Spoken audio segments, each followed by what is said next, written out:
should make my bed. Much better. Where did we leave off last time? Oh yeah, I was really tired last time. Feeling a lot better. I'm feeling a lot more energized. My voice is back, so I guess that's a lot better for you guys. The last night that we were in Tongyeong, we searched roll and tip. It's this technique people use to paint the boat instead of spraying, because that's what people usually do. But apparently it's environmentally unfriendly and very inefficient because a lot of the paint goes into the air. Che tries his best to be more respectful of the environment, so he thought that this roll and tip thing was very attractive, and we searched a lot of videos and it looked very doable, so we were gonna do that. So the next day we went Lululu.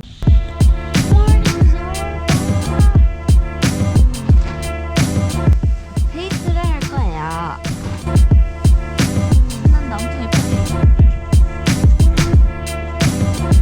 And we tried it, so it's basically one person rolls the paint and then the other tips it with a paint to make the water lines of the paint smoother.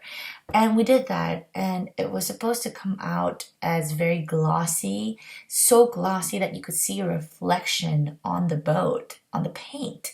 And when we did that, we realized that it wasn't working as well as people in the video seemed to be doing. And we realized that the paint, even though it was glossy, it was the glossy type, wasn't as glossy as the ones online.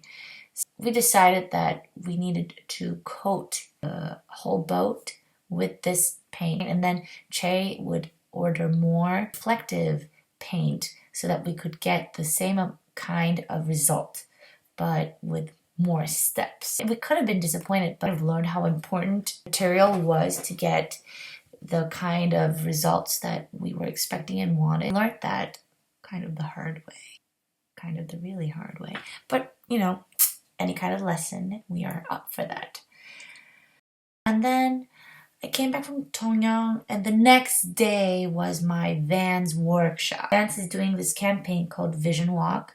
I was able to connect Fujifilm with this workshop, so Vans and Fujifilm and I got to work together. I gave everybody each a disposable camera, and they went around my favorite town in Korea, Busan. It's a street the only one mosque in Seoul is located in, so it's very diverse in culture and very rich in scenery. And there was this student who initially wrote that he started picking up his camera because of his newborn baby, and I thought it was really sweet. And I was doing my workshop, and I showed this photograph that I took 4 years ago from the same neighborhood, Usadan, of the owners of the meat place.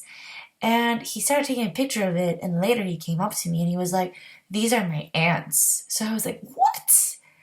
We should go and see if they're still there." And they turned out to be exactly where they were. So he took the same picture only 4 or 5 years later, and the difference was very touching. And I thought, how small is this world? We better be good. You have to be kind.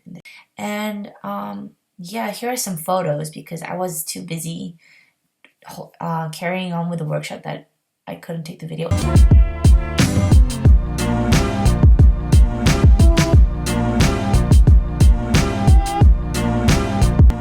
Oh my goodness.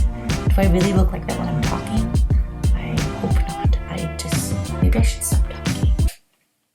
Like all together. I am on my way to Chungmuro because I have to drop off all the film that my Vans shop students shot. They shot a lot. They were crazy with it, and I'm so happy about it. So right now I'm going to Chungmuro and I'm gonna drop it off.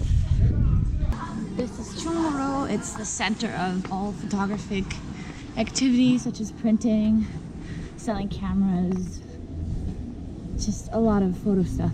Here it is. So let's go.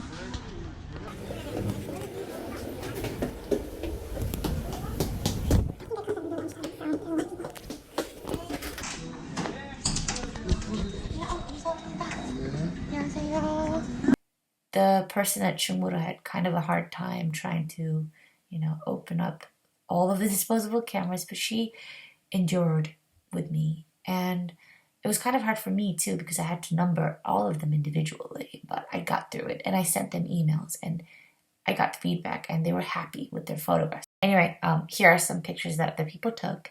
It's surprisingly the kind of pictures that I would have taken if I were in the same position. So, that was pretty cool to find out that other people see the beauty in things that I thought nobody else saw. We are holding a joint exhibition with Vans and Fuji and all the students and I, probably around August or September. So if you have time, if you're in town, you should come. I will definitely update you with it. So there's this email thread that's going on between all of us, and we're very excited about this.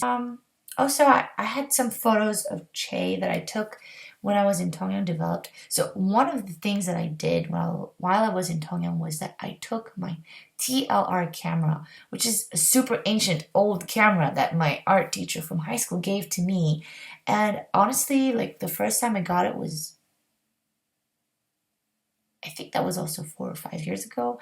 And I'm lying. I think it was 3 years ago or 2.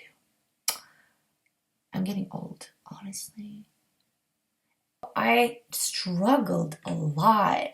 I just couldn't remember how to put the film in it. And I think I was like, you know what, this might not come out, but I have the film in it, so might as well just shoot.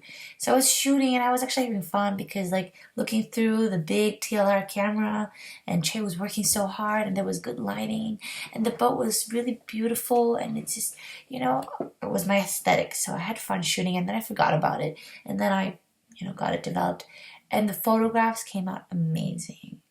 I mean, Che looked beautiful. He looked very engaged with his work, and the gaze that he gave me through the lens was amazing, and I was very happy with the result. That was my hectic week. I'll keep you posted. Good night.